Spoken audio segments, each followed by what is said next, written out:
It's been an eventful 6 weeks learning more about your favourite brands in our In Focus series, and we're ending with a bang with 3 more things you didn't know about Rolex. Catch more stories over on our blog at watchfinder.com, link in the description, and keep an eye out for the article suggestions popping up in the top corner along the way. So, to wrap, 3 things you didn't know about your favourite brand, Rolex. Looking to buy, sell, or exchange a premium watch? Visit Watchfinder, the pre-owned watch specialist. If you enjoy these videos and want us to make more, please do make sure to subscribe and click the notification bell. Thank you. As a business, Rolex has that rare ability not just to be an icon in and of itself, but also be an icon made of icons. Where else in the watch industry will details as small and seemingly insignificant as a date magnifying window, 3-piece bracelet design, or hour hand be so immediately recognizable? Given other manufacturers' frequent attempts to recreate these totems, it demonstrates just how much visual ownership Rolex commands. And that even boils down to colour. Think red and blue and you think Rolex GMT-Master. From the word go in 1954, the GMT-Master has championed the unexpected but now equally iconic Pepsi colour scheme to differentiate night and day. That seminal reference 6542 could just have easily been blue and black or red and black, as we've come to see on later GMT Masters, and any other combination therein. But it wasn't. It could have been split higher or lower on the bezel, like Grand Seiko's SBGJ 239, but it wasn't.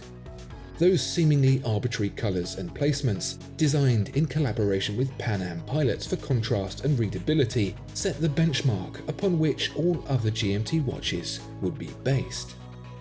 So when the GMT Master carried the responsibility for introducing the ceramic bezel to Rolex's lineup in 2005, Cerachrom as the brand called it, the big question on everyone's lips was, when will the ceramic Pepsi be here?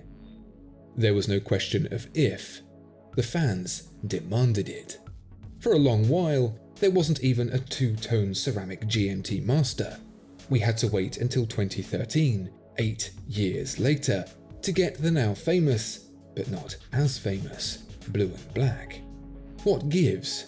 Well, for all its benefits in scratch resistance and fade protection, the silicon-based ceramic used by Rolex does have some compromises. With the previous GMT Master bezel, the raw aluminium could simply be anodized one color on one half and the other on the other. More easily done with a split right down the middle. But ceramic is different. The pigmentation of the basic ceramic material is both limited in range and uniform in hue, and benefits from a chemical treatment to realize the final color. Fine for a solid shade like black, but for two-tone it presents a problem. Rolex backed itself into a corner by insisting it wouldn't glue 2 pieces together, and so came a problem that took a decade to solve. Except it didn't ever get solved. Not really. For 2013's blue and black bezel, the solution was fairly simple. Make a blue bezel and chemically treat one half to be black. That's fine because the black is dark enough to hide the base blue pigment underneath. But for red and blue, 2 colors much more similar in brightness and saturation, the trick didn't work quite so well. I expect Rolex hoped the black and blue option would appease customers, but it didn't. It had taken 8 years to come up with a solution that didn't have the intended effect of neutering interest in a ceramic Pepsi, and so the next year was spent trying to find a solution. Except when the curtains were pulled back on the new BLRO GMT Master for the first time, it was quickly apparent that Rolex had made a massive compromise. A brand notorious for its stubbornness and perfection had given in and made public a substandard solution. That is to say, a bodge. Instead of being rich blue next to rich red, we had reddish blue topping bluish red. Rolex had resorted to using the same process, as it had its black and blue bezel, applying a chemical treatment of slightly darker blue over a base red, but where black could completely obscure the blue could not entirely mask the red. So, to stop the blue looking purple, the base red needed to be slightly blue, and what results is the muddy colour combination you see today. I mean, it's hardly a big deal, but for Rolex, it was a very rare, very public defeat. Perhaps you've seen the movie Terminator, a story that warns against the power of machines as they become sentient and turn on their human overlords.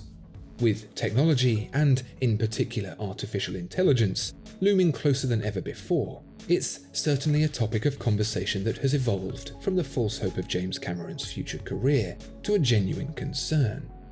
What you might not have expected, however, is that the robot uprising might emanate from Switzerland, deep in the heart of Rolex HQ. Before we reveal exactly how Rolex is going to instigate the 1,000-year war between man and machine, let's take a look at a very real and very unexpected problem the brand found itself facing. Like a person who wins the lottery becoming wary of their new friends, Rolex has seen its immeasurable success not just as a blessing, but a curse. Customers wanted to buy its watches in droves, demand was through the roof, and that put a new price on every single component, of which Rolex had a store of over 50,000. Given the secrecy of its research, its design and its procedures, Rolex is already very security conscious. Every area at its HQ is accessible only by those who need to be there.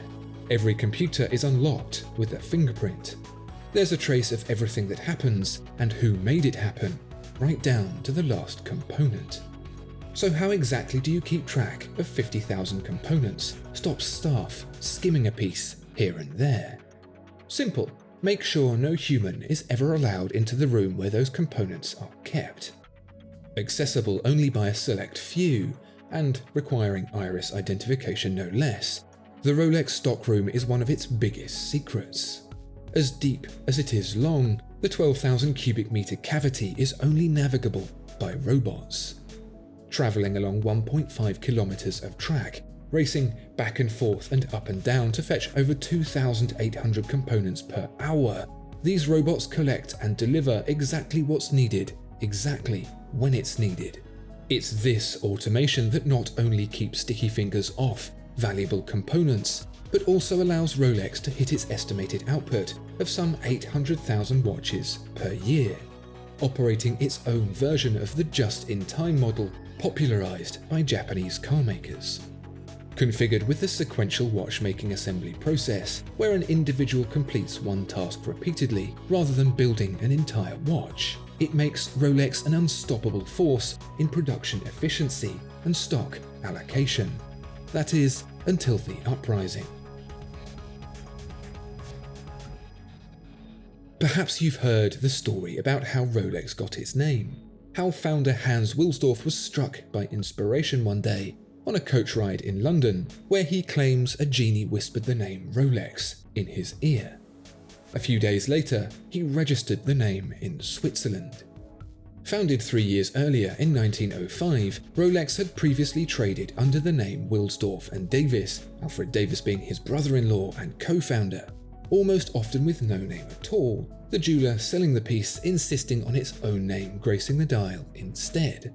Wilsdorf admitted sneaking in the odd branded watch in his shipments to jewelers in the hopes of growing his business. But with big-name jewelers like Tiffany applying its mark even to watchmakers like Audemars Piguet and Patek Philippe, a watch with a name unrelated to either a jeweler or its founder was basically unheard of. Even Omega, then the industry leader, had been named after its own founder, Louis Brandt, right up until 1903. But Wilsdorf could see that success in the future meant building not just watches, but a brand as well. And to have a brand, he needed a name. In a talk celebrating the 50th anniversary of Rolex, Wilsdorf commented that he had tried combining every letter of the alphabet in every possible way, yielding hundreds of unsuccessful names. He wanted something simple, universal, and unforgettable. Omega was the benchmark, and a tough act to follow. The idea, it turns out, came as a flash of inspiration. It's very common for a solution to come in a moment of sensory distraction, when the familiarity of something allows the subconscious brain to do its magic. In the shower, on the toilet, or in Wilsdorf's case, on the morning commute. But very rarely is inspiration wholly original. That subconscious process that sparks it is understood to be triggered by a deep search of the brain, scouring memories forgotten by the conscious to find information that might help. In 1946, Hans Wilsdorf signed a declaration that he personally coined the name Rolex on that coach in London in 1908. He also wrote a series of manuals to educate retailers about the Rolex brand, called Rolex Jubilee Vade Mecum. Vade Mecum is Latin, meaning go with me, and used to indicate that a manual should be kept to hand. Wilsdorf was fluent in Latin, the study of which being one of his favourite subjects. So, examining the etymology of the word clock, in Latin we see horologium, a word still very familiar to us today. Where the etymology of that extends in either direction, however, gives us a possibility for the word that was whispered into Wilsdorf's ear. Go back to the ancient Greek upon which horologium is based, and you'll find roloi. Extend forward into the language that today maintains the most of its Latin roots, Spanish, and you have reloj. Somewhere in between, and you'll come across the word Relox, just one letter swap away from the brand we know and love today.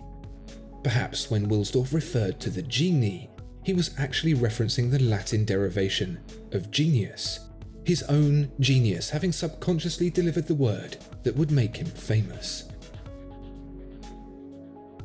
Well, that's all from our In Focus series. I hope you enjoyed it. Regular viewing coming up next time.